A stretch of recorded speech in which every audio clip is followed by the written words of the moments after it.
আমার টিউনো আমার এলাকার ওসি যদি আমার কথা না শুনে তাহলে তাকে এলাকা ছেড়ে চলে যেতে হবে। এখন পর্যন্ত বৃহৎ দল হিসাবে যে বিএনপি তাদেরকে মনে করে, তারা তাদের ক্যান্ডিডেট ঘোষণা করে নাই, তার আগেই তাদের যদি 156 জন নিজেদের দলীয় কোন্দলে মারা যায়, তাহলে তাদের ভাবার সময় আসছে মনে করি না। তাদের এটা মানে সিগনিফিকেন্ট হিসেবে এটা নিতে হবে যে এই ক্যান্ডিডেট ঘোষণার পরে কি হবে। আমাদের জামাত ইসলামের 4 দফা মূল কর্মসূচি, আমাদের এই 4 দফা কর্মসূচির এটা একটা কাজ। আমাদের এক দফা হচ্ছে দাওয়াত, একটা হচ্ছে সংগঠন, একটা হচ্ছে রাষ্ট্রীয় সংস্কার, একটা হলো রাষ্ট্রীয় সংশোধন। সুতরাং জামাত ইসলামীর সংস্কারের কাজটা কিন্তু হঠাৎ আজকে নতুন করে না। এটা জামাত ইসলামের একটা নিয়মিত কাজের অংশ।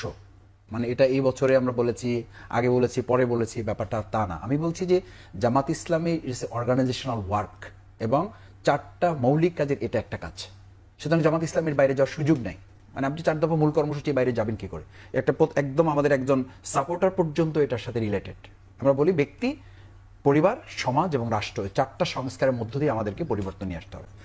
সেকেন্ড হচ্ছে, আপনি নিশ্চয়ই খেয়াল করেছেন যে জামাত ইসলামী তার নিবন্ধন, প্রতীক এবং আমাদের এই মুসলিম জননেতা প্রায় 14 বছরের কাছাকাছি জেলখানায় থাকার পরেও আমরা একটা মিছিলও করি নাই।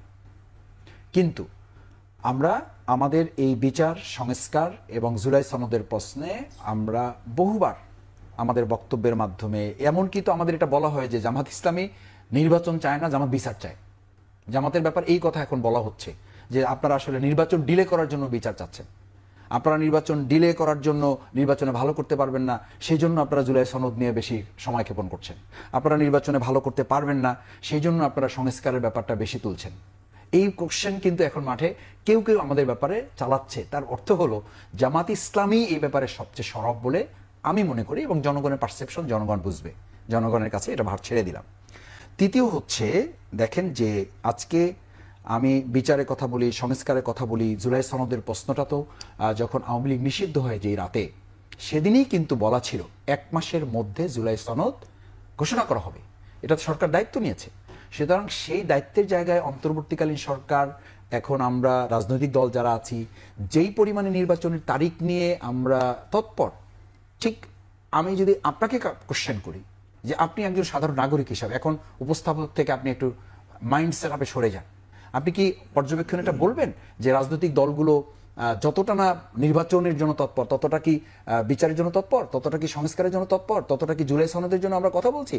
অথচ এই নির্বাচনটাকে অর্থবহ করার জন্য, নির্বাচনটাকে অংশগ্রহণমূলক, অবাধ, সুষ্ঠু এবং বিগত দিনের যে রাজনীতির অপসংস্কৃতি, তার প্রত্যেকটা সিমটম তো এখন আমাদের সামনে।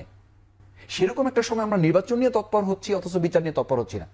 অথচ আমরা অবৈধ অস্ত্র উদ্ধার নিয়ে তৎপর হচ্ছি না, কালো টাকা উদ্ধার নিয়ে তৎপর হচ্ছি না, অথচ সন্ত্রাসীদের গ্রেপ্তার নিয়ে আমরা তৎপর হচ্ছি না, অথচ আমরা সংস্কারের একেবারে সিটাফোটা তেমন কিছু হয়েছে বলেও তো আমি এখানে 2টা পয়েন্ট আমরা কে উল্লেখ করতে পারবো যে এমন উল্লেখযোগ্য দৃশ্যমান সংস্কার হয়েছে যাতে রাজনৈতিকভাবে আমাদের মধ্যে সহনশীলতা বৃদ্ধি পেয়েছে, রাজনৈতিকভাবে আমাদের ভোটের মাঠে লেভেল প্লেইং ফিল্ড তৈরি করাটা আমরা নিশ্চিত করতে পারছি। এখন তো চলতেছে অলরেডি এই নির্বাচন। এই ঈদুল আজহায় পোস্টার লাগানো হয়েছে, আমি এলাকায় গিয়ে দেখি যে উপরে হলো একজন রাজনৈতিক দলের ছবি, নিচে লেখা আছে বাংলাদেশ জামাত ইসলামী। আমাকে লোকেরা ছবি তুলে পাঠিয়েছে যে মাসুদ, এই রাজনৈতিক দলের নেতা জামাত ইসলামীতে যোগদান করলো কবে? আমি বললাম কেন? বলছে যে ছবি উপরে হলো না, নিচে শুধু জামাত ইসলামীটা দেখা যাচ্ছে। মানে এই পোস্টারের উপরে তার পোস্টারটা লাগাই দিয়েছে, বাট নিচে দলের নামটা থেকে গেছে। মানে কৌতুক করে বলা হচ্ছে এলাকায় যে এই যে সহনশীলতাটা নাই, এই যে আমার পোস্টারের উপরে বা আরেকজনের পোস্টারের উপর আমি মেরে দিচ্ছি, আমার পোস্টারের উপর আরেকজন মেরে দিচ্ছে, আমি বলতেছি যে আমার টিউনো আমার এলাকার ওসি যদি আমার কথা না শুনে তাহলে তাকে এলাকা ছেড়ে চলে যেতে হবে। এই পরিস্থিতিটার সংস্কার রাজনৈতিকভাবে না করে আপনি একটা নির্বাচনের ডেট নিয়ে শুধু আমরা দায়িত্ব পালন করাটা ফেব্রুয়ারি এবং এপ্রিল, আমার কাছে এটা গুরুত্বপূর্ণ। কিন্তু এটা তার চেয়ে গুরুত্বপূর্ণ কি যে আমরা অর্থবহ নির্বাচনের জন্য যে বিচার সংস্কার এবং জুলাই সনদে আমাদের প্রত্যেকের, যে আমি জিতলে আমি সকল জনগণের হয়ে জিতবো, আমি হারলে আমি বলবো যে আমি জনগণের পক্ষ হয়ে আগে যেভাবে কাজ করছি সেভাবে কাজ করবো। এই সংস্কৃতিটা শুধু একটা জুলাই সনদে লিখিতভাবে দিলেও হবে না, এটার জন্য আমাদের মানসিকতা থেকেও এই চিন্তার জায়গাটা আমাদের পরিশুদ্ধিতা নিয়ে আসতে হবে। সেই সংস্কারটা রাজনৈতিক দল নেতৃবৃন্দকেও, এই ভাবনার জগৎটাকেও আমাদের ফিরে নিয়ে আসতে হবে। যখন আপনাদের দলের আমির লন্ডনে গেলেন, সাবেক প্রধানমন্ত্রী বিএনপি চেয়ারপারসনের সঙ্গে দেখা করেছেন, সেখানে ভারপ্রাপ্ত চেয়ারম্যানও ছিলেন বিএনপির, আপনার নিশ্চয়ই মনে আছে। সেখান থেকে এসে তিনি কিন্তু একটি নির্বাচনের ফেব্রুয়ারিতে নির্বাচন যে তিনি গণমাধ্যমে কথা বলেছিলেন যে ফেব্রুয়ারিতে হতে পারে, তিনি এমন একটি কথা বলেছেন। পরে তিনি সেটি বলেছেন যে রোজার পরে হতে পারে, জাতীয় ঐক্যমত্য কমিশন কিংবা প্রধান উপদেষ্টার সঙ্গে বৈঠক টৈঠকের সময় বলেছে। তো সেটি আপনারা মোটামুটি ফেব্রুয়ারিতে আপনারা আগে থেকে বলে আসছিলেন যে এটি একটি টেন্টেটিভ ডেট। তো যখন যৌথ বিবৃতি দেওয়া হলো বিএনপি এবং অন্তর্বর্তী সরকারের মাধ্যমে লন্ডন থেকে, সেটিকে আপনারা বলছেন যে এটি মানে গ্রহণ করতে পারছেন না আপনার এক কথায়, সেটি কেন? আগে আপনারা ফেব্রুয়ারিতে চেয়েছেন, এখন তো ফেব্রুয়ারি দিল অন্তর্বর্তী সরকার এবং বিএনপি যৌথ বিবৃতিতে। এই বিবৃতি আপনারা কেন নিতে পারছেন না? সংকটটা কোথায়? বিএনপি এবং অন্তর্বর্তী সরকার লন্ডন থেকে যৌথ বিবৃতি দিয়েছে, তা নিয়ে আপনারা একটু অসন্তোষ মনে হচ্ছে। আপনারাও বিবৃতি দিয়েছেন এর বিরুদ্ধে, কেন? কি সমস্যা কোথায়? সমস্যা কোথাও না, সমস্যাটা হচ্ছে দৃষ্টিভঙ্গিগত বিষয়টা আমাকে, আপনাকে, সাধারণ মানুষকে কিন্তু অ্যাকোমোডেশনের মধ্যে রাখতে হবে। এটা সরকার এবং রাজনৈতিক দলগুলোর দায়িত্ব। সেই জায়গাটা আপনি একটু খেয়াল করেন যে জামাতের অবজারভেশনটা কিন্তু ডেট নিয়ে না। জামাত বরাবরই বলে আসছে যে ইলেকশনটার জন্য বিচার, সংস্কার, জুলাই সনদ এগুলো গুরুত্বপূর্ণ। আপা একটু আগে বলছিলেন যে জাস্টিস হারিড, জাস্টিস বারিড, কিন্তু আপারাই কিন্তু আবার বলবেন, বা আমরাও বলি, আমাদের এই 17 বছরে আমরা শুনে আসছি যে তারা খুব চিৎকার করে আইনজীবীরা ওই সময়ের আর কি ফ্যাসিস্ট যারা ছিলেন বলতেন যে জাস্টিস ডিলে, জাস্টিস ডিনাইড। ঠিক আছে, এই কারণে রাত 10টা পর্যন্ত আমাদের সাক্ষী নেওয়া হতো, এবং রাত 10টা পর্যন্ত সাক্ষী নিয়ে 83 জনের সাক্ষী 6 দিনে শেষ করে আমাদের 5.5 বছরের সাজা দেওয়া হয়েছে। 83 জনের সাক্ষী 6 দিনে শেষ করা হয়েছে। রাত 9টা 10টা বাজে আমরা কোর্টের থেকে ফিরতাম, তখন 12:30 1টা বাজতো কাশিমপুরে। এগুলো নিয়ে আমাদের আইনজীবীরা সেভারাল টাইম স্ট্রাগল করেছেন, কোনো লাভ হয়নি। বলা হতো যে দ্রুত এসব সন্ত্রাসীদের রায় কার্যকর করতে হবে। তো আমি বলছি না যে 6 দিনে 83 জনের সাক্ষী নেওয়া হোক, আমি বলছি বা আমরা বলছি আমাদের বলা উচিত যে এই কার্যক্রমগুলো যত দ্রুত করা যায় ততটা এটা শক্তিশালী থাকবে, না হলে যত দিন যাবে এগুলো আমাদের দৃষ্টির বাইরে চলে যাওয়ার সম্ভাবনা থাকবে। দ্বিতীয় হচ্ছে যে ডেট নিয়ে যেটা বলছি যে আমাদের ফেব্রুয়ারি এবং এপ্রিল, এটা 2 মাসের একটা মাঝখানে ডিস্টেন্স। এটা পরীক্ষা, বর্ষাকাল, এই সমস্ত রমজান, এই সমস্ত বিষয় নিয়ে কিন্তু জিনিসটা আসছে। সুতরাং ডেট সংক্রান্ত প্রশ্ন না, প্রশ্নটা হচ্ছে, আমি একটা কথা খুব সিম্পলি বলি, যেমন আমরা ইউনিভার্সিটিতে 2 দলের সাথে কোনো ঝামেলা হয়েছে, ছাত্রদল, ছাত্রলীগ, শিবির, ভাইস চ্যান্সেলর প্রোগ্রাম ডেকেছে, ওকে, তো 3 দল বা 2 দলের সাথে আমাদের মিটিং হয়েছে। মিটিংয়ের মধ্যে সে বললো যে ঠিক আছে, এবার মিটিং আমাদের শেষ হয়ে গেল। তো কি হবে তখন? হবে এটা যে ছাত্রদলের মতো একটা ব্রিফ করবে সাংবাদিকদের, শিবিরের মতো একটা ব্রিফ করবে, প্রশাসন তার মতো করে একটা ব্রিফ করবে। এখন ওখানে যদি ছাত্রদল, শিবির, প্রশাসন মিলে একটা ব্রিফ করে, তাহলে অন্য যারা থাকবে তাদের মধ্যে তো এই কনফিউশন তৈরি হওয়াটা খুব স্বাভাবিক, যে তাহলে ভাইস চ্যান্সেলরের সাথে শিবিরের অথবা ভাইস চ্যান্সেলরের সাথে ছাত্রদলের সম্ভবত একটা আন্ডারস্ট্যান্ডিং হয়েছে, না হলে তারা একসাথে ব্রিফটা করছে কেন? আর এটা তো বাংলাদেশের রাজনীতিতে এটা শুধু ব্যত্যয় না, বোধহয় ব্যতিক্রমই বলতে হবে, যে একটা সরকার এবং একটা রাজনৈতিক দল। আমাদের বাংলাদেশে তো বহু ডায়লগ হয়েছে, বহু সংলাপ হয়েছে। কোন সংলাপে কি আমরা খেয়াল করেছি যে সরকার এবং কোন একটা রাজনৈতিক দল অথবা সরকার এবং সব রাজনৈতিক দল মিলে কোন একটা ব্রিফ হয়েছে? হয় নাই। সেটাই মানে বিষয়টি, যে যেহেতু বিএনপি রোডম্যাপটা বারবার চাচ্ছিল, একটা দ্বারা এপ্রিল মানছিল না। আমি বলছি যে এই ডেট প্রবলেম না, প্রবলেমটা হচ্ছে দুটো জায়গায়। একটা হচ্ছে এটা এত তড়িঘড়ি, এত তাড়াহুড়োর প্রশ্নটা কেন হচ্ছে, মানে যে ওখানেই একটা প্রেস ব্রিফিং করে এক টেবিলে বসে, যার পদত্যাগ বিএনপি কয়েকদিন আগে চেয়েছিল, সেই লোককে নিয়ে আমাকে ওখানে একটা প্রেস ব্রিফিং করতে হলো কেন? এবং সেই জায়গাটা কি সুন্দর হতো না? আমি বলছি যে মত দ্বিমতের প্রশ্ন, যেটা আশরাফ কায়সার ভাই বলেছেন, দ্যাটস গুড, কিন্তু সুন্দর প্রশ্নটা তো আমরা চাচ্ছি।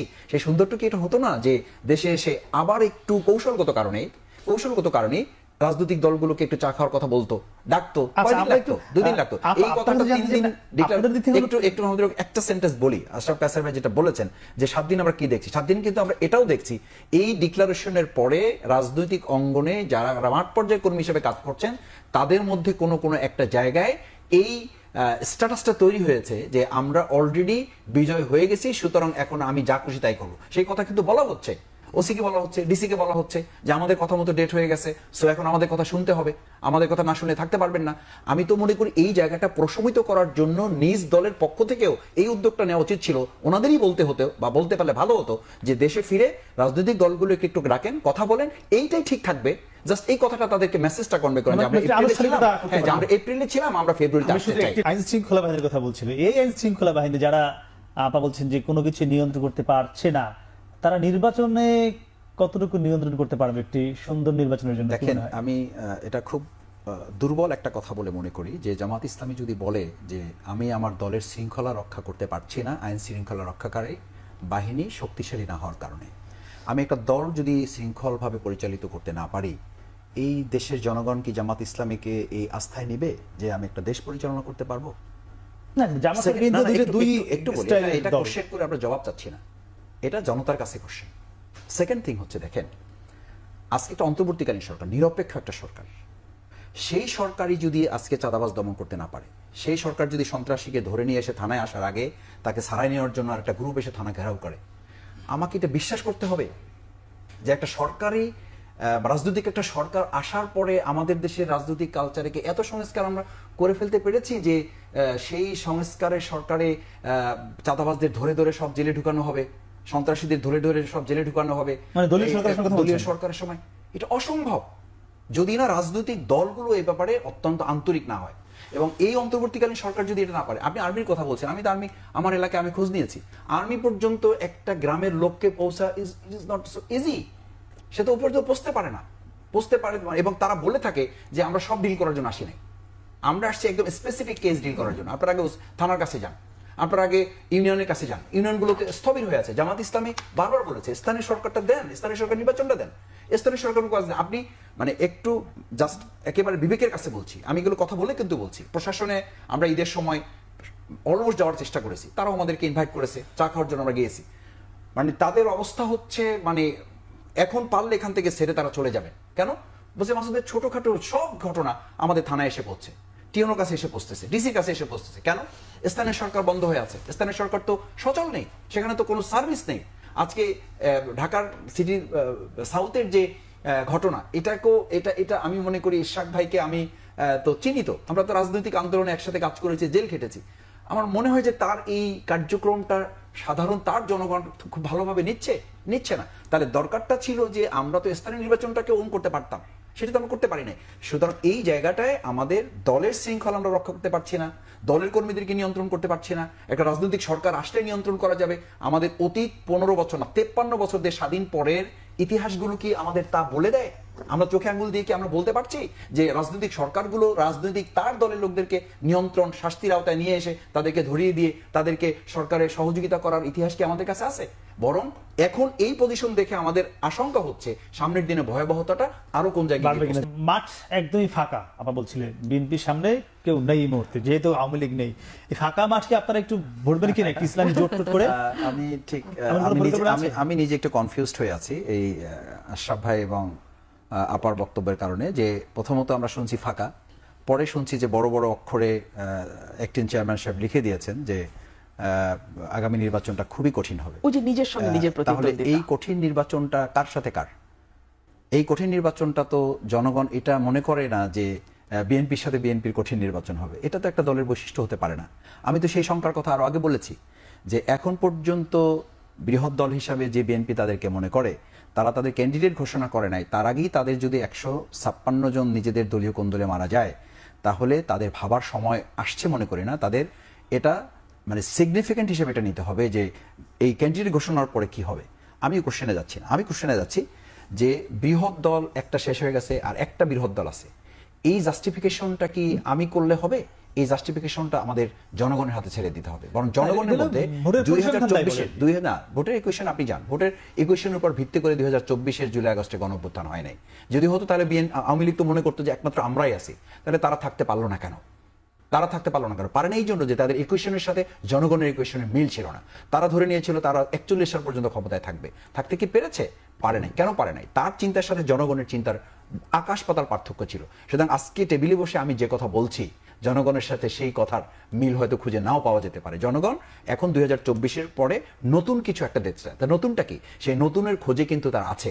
আমি বলছি না তারা জামাত ইসলামীকে খুঁজছে, আমি মনে করছি না যে জামাত ইসলামী একটা বৃহৎ পরিসর নিয়ে আসবে, কিন্তু রাজনৈতিক অঙ্গনে ভ্যাকুয়াম তৈরি হয়েছে বা এখানে একটা ফাঁকা অবস্থান আছে এবং সেখানে একটা দল ছাড়া আর কিছু নেই, এই কথাটা বলা জামাত ইসলামী যদি বলে, আমি যদি বলি, আমি মনে করি আমাকে স্বৈরাচার হিসাবে তুলে ধরার এটা একটা স্ট্যান্ড। এই স্ট্যান্ডটা আমাদের কারো নেওয়া ঠিক না। বরং জনগণের হাতে ছেড়ে দিতে হবে যে 2024-এর জুলাই আগস্টের পরের নতুন পরিবর্তনের প্রেক্ষাপটে জনগণ নতুন কিছু ভাবছে, সেই নতুন ভাবনাটায় নতুন কাউকে নিয়ে চিন্তা করার সুযোগটাও আমরা তাদেরকে দিচ্ছি কিনা।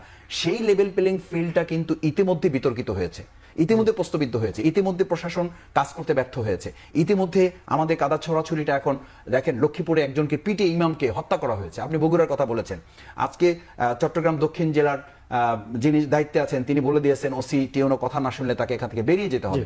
তো এই জায়গায় যখন আপনি রাজনীতি নিয়ে গিয়েছেন, তখন আপনি কি ভাববেন যে নির্বাচনের রোডম্যাপ ডিক্লেয়ার হওয়ার পরে জামাত, বিএনপি, আরো আদার্স যে দলগুলো আছে, আমরা কি খুব স্মুথলি গণতান্ত্রিক প্রক্রিয়া আমাদের স্বাধীনভাবে আমরা আমাদের কাজগুলো করতে পারবো?